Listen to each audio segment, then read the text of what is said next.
नमस्कार. मी डॉक्टर आनंद फडके.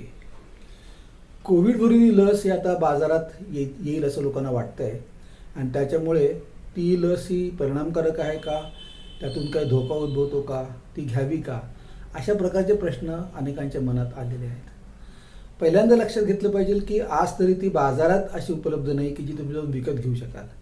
येते 100 दिवस सरकार ती 3 कोटी लोकांना एक प्रकारची त्यांनी प्राधान्यक्रम बनवलेला आहे, त्याप्रमाणे ते टोचणार आहेत. म्हणजे आपले आरोग्य कर्मचारी आणि ज्याला आपण फ्रंटलाईन वर्कर्स म्हणतो त्यांना ते टोचणार आहेत आणि ते सर्वच्या सर्व सरकारतर्फेच केलं जाणार आहे. सध्या ती बाजारात उपलब्धच नाही आहे.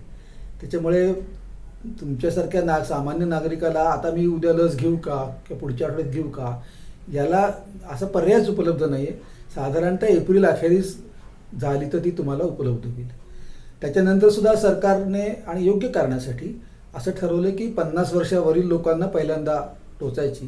त्याच्यामुळे कदाचित ते सुरुवात करताना 70च्या नंतरचे लोक, मग 60च्या नंतरचे लोक, मग 50च्या नंतरचे लोक असा क्रम लावायला सुरुवात करतील.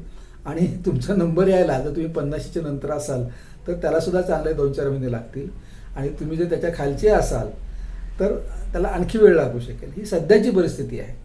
खरं म्हणजे 50च्या खालचे ज्या लोकांना डायबिटीज, ब्लड प्रेशर, दमा असे काही आजार आहेत, अशा ती यादी आहे एक प्रकारची, तर त्या लोकांना लस प्राधान्याने द्यायला पाहिजे.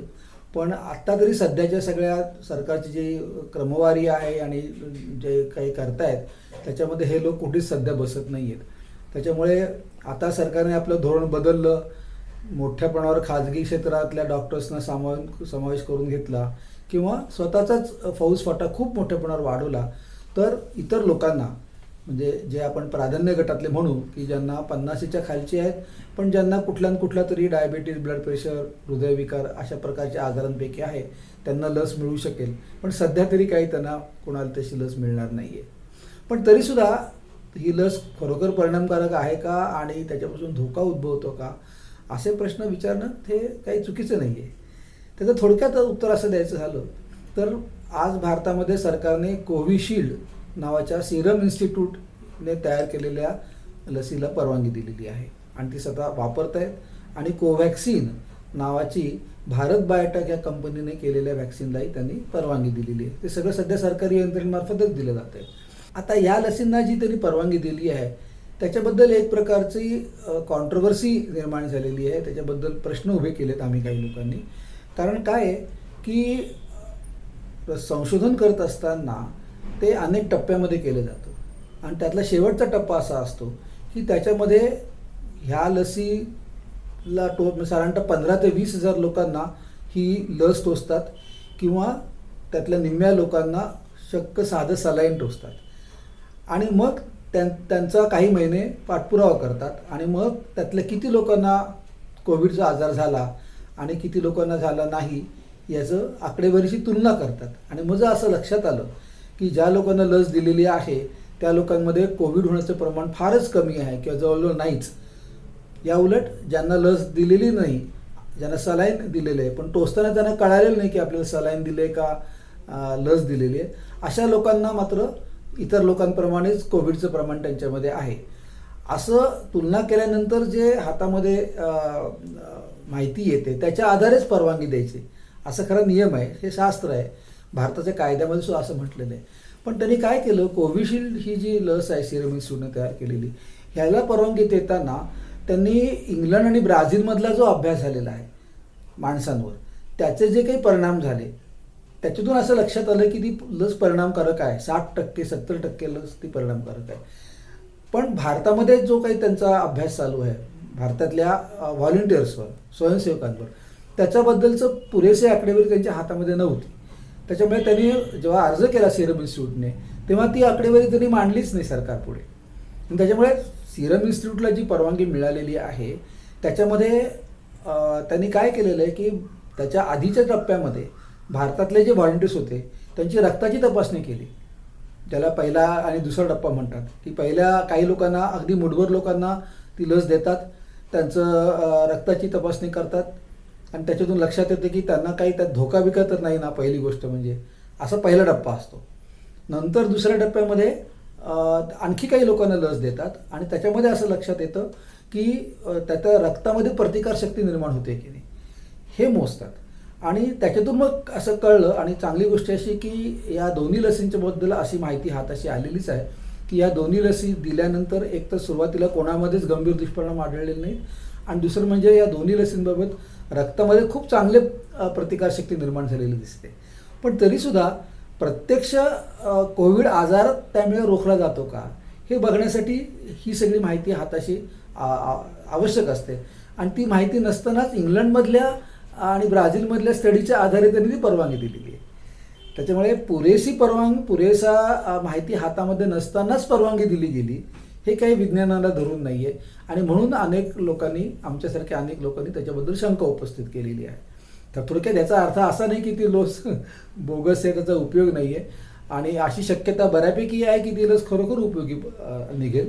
परंतु जेवढी खात्रीलायक पद्धतीने त्यांनी करायला पाहिजे होतं ते त्यांनी केलं नाही, त्याला त्यांनी घाई केली. आता या घाईचा फायदा काय होतो? एकतर आपल्याला फार मोठ्या प्रमाणावर आपल्याकडे साथ असल्यामुळे जितक्या लवकर लस आपल्या हातामध्ये येईल तेवढं आवश्यकच आहे. परंतु ही जी घाई केलेली आहे त्या घाईचा खरं म्हणजे त्या कंपन्यांना फायदा होतो आहे. कारण त्यांनी काय केलेलं आहे, आता सिरम इन्स्टिट्यूटने 5 कोटी डोस आधीच करून ठेवले परवानगी मिळायच्या आधीच. आता जर ती घाई परवानगी मिळायला जर अजून 1 महिना 2 महिने लागले असते, म्हणजे तो काही सिरमचा जो अभ्यास चाललेला आहे त्यातून त्यांना जो काही हातामध्ये माहिती गोळा होती आहे तेवढे पेशंट हाताशी आल्यानंतर कोविडचे, आणि ते सगळं व्हायला समजा अजून 1-2 महिने लागले, तर मधल्या काळामध्ये त्यांचे 5 कोटी डोसे पडूनच राहतात. त्याच्याऐवजी जर आत्ताच परवानगी मिळाल्यामुळे कळलं की ते भराभरा ते डोसेस देऊ शकतात, विकू शकतात, त्यात त्यांना त्यांचा नफा मिळू शकतो, हा त्यांचा फायदा होतो. आता हा फायदा करण्यासाठी कोणी परवानगी दिली असं म्हणणं नाही आहे, परंतु हे आपल्याला डोळ्यापुढे दिसतंय की एवढी मोठी घाई त्यांनी करायला, जरी पॅन्डेमिक जरी असलं तरी विज्ञान बाजूला ठेवून परवानगी देणं काही बरोबर नाही आहे. दुसरं, कोवॅक्सिनबद्दल तर असं झालं आहे की त्याचा कुठलाच माहिती परिणामकारकता या बाबतीची की जसं मी म्हटलं की निम्म्या लोकांना लस दिली, निम्म्या लोकांना सलाईन टोचलं ह्याच्याबद्दल, आणि मग कोणाला किती कोविड होतो हे बघितलं, ह्या पद्धतीचा डेटा हा जसा कोविशिल्डचा इंग्लंड आणि ब्राझीलमधला तरी उपलब्ध आहे, तसा कोविशिल्डचा कुठलाच डेटा त्यांच्या हातामध्ये उपलब्ध नाही आहे. तर त्यांनी त्या डेटा हातापर्यंत पण वाट बघायला पाहिजे होती. तसं न करताच ह्या लोकांनी अर्ज काय केला, त्या लोकांनी त्यांना परवानगी काय देऊन टाकली. आणि म्हणून अगदी तज्ज्ञ लोकांचं सुद्धा काही म्हणणं असं आहे की कोविशिल्डच्या लसीचा डेटा ती परिणामकारक आहे याचं प्राथमिक पुरावा जरी असला तरी मला पण पक्का पुरावा म्हणू, असा पक्का पुरावा आपल्या हातामध्ये नसताना ही लस तरी बाजारात आणायला किंवा परवानगी वापरायला देणं हे काही योग्य नव्हतं, असा एक भाग आहे.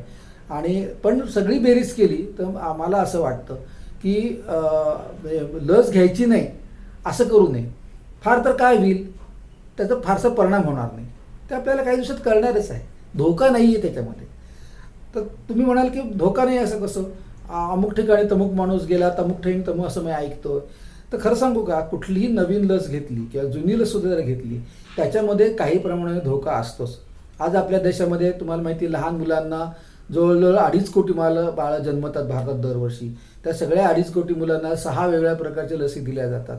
त्याच्यामध्ये लोकांना साईड इफेक्ट्स होतात सुद्धा, आणि त्यातले काही गंभीर सुद्धा असतात, पण ते आपल्याला रिपोर्ट होत नाही. त्याच्यामुळे, आणि त्याचं प्रमाण फार कमी असतं. साधारणतः जगामध्ये अनुभव असा, आणि इतक्या सगळ्या लसी दिल्या जातात की साधारणतः 1, 5, 10 लाख मुलांमध्ये किंवा लोकांमध्ये एखाद्याला गंभीर दुखापत होऊ शकते, गंभीर दुष्परिणाम होऊ शकतो. काही ठिकाणी ते प्रमाण 10 लाखाच्याही पुढे आहे. परिणाम, त्याचा दुष्परिणामाचं प्रमाण खूप कमी असा आत्तापर्यंतचा अनुभव आहे. आणि ह्या लसीच्या बाबतीमध्ये हा काही परिणाम, ह्याचं प्रमाण खूप काही कमी असेल, म्हणजे अगदी 10,000मध्ये एखाद्याला गंभीर दुष्परिणाम होईल अशी काही शक्यता दिसत नाही आहे. त्याच्यामुळे मला असं वाटतं की धोका आहे या कारणासाठी लस घेण्याचं टाळू नये. परिणामकारकता आहे का, तर लस जर तुमचा नंबर लागला तर तुम्ही जरूर घ्या, कारण फार तर काय होईल की तुम्हाला त्याच्यामध्ये फारसा परिणाम नाही असं नंतर लक्षात येईल, शक्यता त्याची कमी आहे. आणि तिसरं म्हणजे प्रत्यक्ष तुमच्या व्यवहारामध्ये तसा फारसा काही फरक पडणार नाही आहे, कारण जरी तुम्ही लस घेतली आणि जरी तुमच्या अंगामध्ये प्रतिकारशक्ती जरी निर्माण झाली तरी मास्क लावणं आणि दुरी पाळणं, हात धुणं हे चालू ठेवलं पाहिजे. कारण काय की ज्यांना प्रतिकारशक्ती आलेली आहे लस घेतल्यानंतर, त्यांच्या बाबतीमध्ये सुद्धा असं आहे की त्यांच्या श्वसनमार्गामध्ये विषाणू शिरतात, ते शरीरामध्ये त्यांची पिल्लावळ वाढते हे थांबू शकत नाही लस दिल्यानंतर, पण त्याचं आजारामध्ये रूपांतर होणं इतके जे विषाणू वाढतात इतर लोकांमध्ये ते होत नाही. त्याच्यामुळे होतं काय की ज्यांनी लस घेतली आहे त्यांची यशस्वी ठरलेली आहे अशांच्या सुद्धा रक्तामध्ये विषाणू म्हणजे येतील, ते वाढतील आणि त्यांच्या श्वसन मार्गामधून बाहेर पडत राहतील. त्याच्यामुळे ते इतरांना विषाणू देऊ शकतील, प्रमाण कमी असणार आहे त्याचं, परंतु ही प्रक्रिया चालूच राहील. आणि म्हणून आपल्यापासून जर दुसऱ्याला धोका व्हायचा नसेल तर आपण मास्क वापरलं पाहिजे. नंबर 2, आपण जी लस घेतलेली आहे ती 100% खात्रीची, म्हणजे त्यात 100% आपल्याला जो गुण येईलच अशातला भाग नाही. किती चांगली लस जरी असली तरी कुठलीच लस 100% परिणामकारक नसते. म्हणजे कसं की 100 लोकांना टोचली की 100च्या 100 लोकांच्या अंगात प्रतिकारशक्ती येते असं होत नाही. जगातली कुठलीच लस अशी नाही आहे. त्याच्यामुळे कदाचित तुम्हाला संरक्षण मिळालं असेल, कदाचित मिळालं नसेल सुद्धा.